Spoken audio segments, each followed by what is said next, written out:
एक पल के लिए रुकिए और खुद से एक सवाल पूछिए, क्या स्टॉक मार्केट वाक सिर्फ एक्सपर्ट्स के लिए है? क्या आम इंसान के लिए यहाँ सिर्फ नुकसान लिखा है, या फिर हमें बस गलत तरीके सिखाए गए हैं? पीटर लिंच कहते हैं, मार्केट मुश्किल नहीं है, हम उसे मुश्किल बना देते हैं। और यही सोच इस पूरी कहानी की शुरुआत है। पीटर लिंच कोई बॉर्न जीनियस नहीं थे। वो वॉल स्ट्रीट के चमकते हुए सितारे बनकर पैदा नहीं हुए। वो भी आप ही की तरह सीखते हुए, गलतियां करते हुए इन्वेस्टर बने। लेकिन फर्क बस इतना था कि उन्होंने मार्केट को कभी कैसीनो नहीं माना। उनके लिए स्टॉक एक नंबर नहीं था, एक लाइन नहीं थी, एक ग्राफ नहीं था। उनके लिए स्टॉक एक बिजनेस था। वो कहते हैं, अगर आप किसी बिजनेस को समझ सकते हैं तो आप उसके स्टॉक को भी समझ सकते हैं। लेकिन ज्यादातर लोग यही हार जाते हैं, क्योंकि ज्यादातर लोग स्टॉक खरीदते समय बिजनेस को देखते ही नहीं। वो प्राइस देखते हैं, न्यूज देखते हैं, टिप सुनते हैं, और जब प्राइस गिरता है तो घबरा जाते हैं। पीटर लिंच कहते हैं, मार्केट गिरना कोई खतरा नहीं है, खतरा है आपका न समझना कि आपने खरीदा क्या है। सोचिए, जब आप शॉपिंग करने जाते हैं और किसी दुकान पर सेल लिखा देखते हैं तो आप खुश होते हैं। लेकिन जब वही सेल स्टॉक मार्केट में लगती है तो लोग डर जाते हैं। क्यों? क्योंकि शॉपिंग में आपको पता है आप क्या खरीद रहे हैं। स्टॉक मार्केट में ज्यादातर लोगों को नहीं पता। पीटर लिंच बार बार कहते हैं, best investment ideas wall street से नहीं आती, वो आती है आपकी डेली लाइफ से। आप ग्रोसरी स्टोर में जाते हैं, आप देखते हैं कौन सा प्रोडक्ट सबसे ज्यादा बिक रहा है। आप रेस्टोरेंट में जाते हैं, आप नोटिस करते हैं कहाँ हमेशा वेटिंग रहती है। आप ऑफिस में काम करते हैं, आप देखते हैं कौन सी कंपनी का सॉफ्टवेयर हर जगह यूज हो रहा है। यही ऑब्जर्वेशंस इन्वेस्टमेंट आइडियाज बनते हैं। लेकिन यही एक गलती हो जाती है, आइडिया दिख जाना इन्वेस्टमेंट नहीं होता। असली काम उसके बाद शुरू होता है।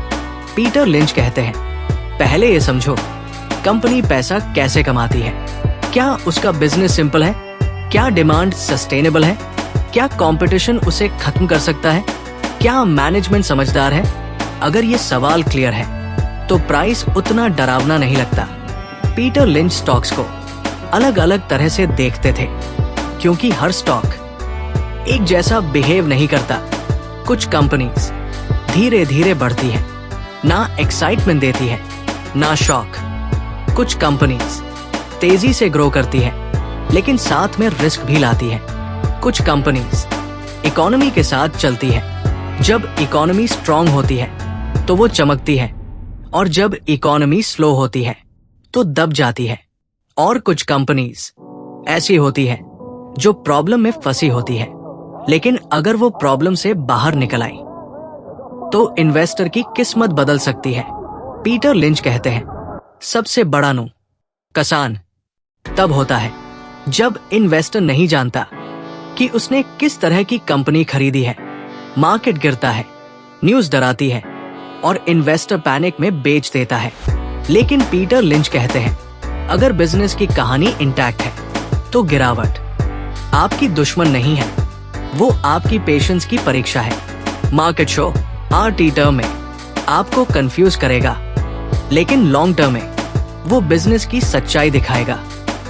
बहुत सारे लोग सही कंपनी खरीदते हैं, लेकिन गलत समय पर बेच देते हैं। थोड़ा सा प्रॉफिट आया, बेच दिया, थोड़ा सा लॉस हुआ, डर गए। पीटर लिंच कहते हैं, स्टॉक मार्केट इम्पेशेंट लोगों से पेशेंट लोगों की जेब में पैसा ट्रांसफर करने की जगह है। होल्ड करना आसान नहीं है। होल्ड करने के लिए समझ चाहिए, रब भरोसा चाहिए। अगर आपको नहीं पता कंपनी पैसा कैसे कमा रही है तो आप उसे होल्ड नहीं कर पाएंगे। नंबर्स जरूरी है, लेकिन नंबर से डरने की जरूरत नहीं। अर्निंग्स बढ़ रही है या नहीं, डेट मैनेजेबल है या नहीं, ग्रोथ रियलिस्टिक है या नहीं, ये सब कंफर्म करने के लिए है। लेकिन सिर्फ नंबर्स देखकर इन्वेस्ट करना भी गलती है। नंबर्स आपको डायरेक्शन देते हैं, डिसीजन आपकी अंडरस्टैंडिंग से आता है। पीटर लिंच साफ कहते हैं, टिप्स पर इन्वेस्ट करना सीधा नुकसान है। जो खुद नहीं समझता वो मार्केट को दोष देता है। मार्केट आपको नहीं हराता, आप खुद को हरा देते हो।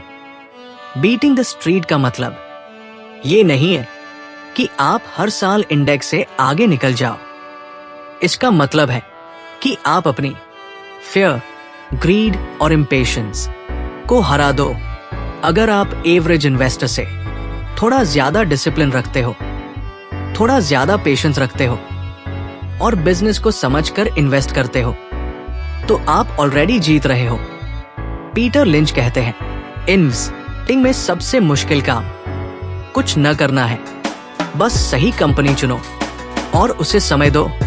कंपाउंडिंग को चुपचाप अपना काम करने दो। तो आज असली सवाल ये नहीं है कि मार्केट कल क्या करेगा।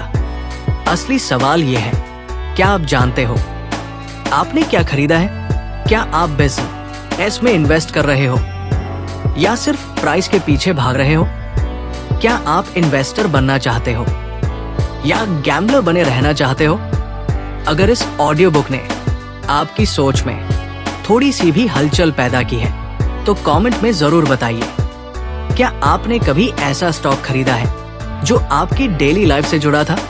आप लॉन्ग टर्म इन्वेस्टर बनना चाहते हैं या क्विक प्रॉफिट के पीछे भागते हैं? और अगली ऑडियो बुक आप किस किताब पर सुनना चाहेंगे? अगर आपको ये ऑडियो बुक पसंद आई हो तो लाइक करें, चैनल को फॉलो करें, क्योंकि यहाँ हम पैसे से पहले सोच को अमीर बनाते हैं। धन्यवाद सुनने के लिए।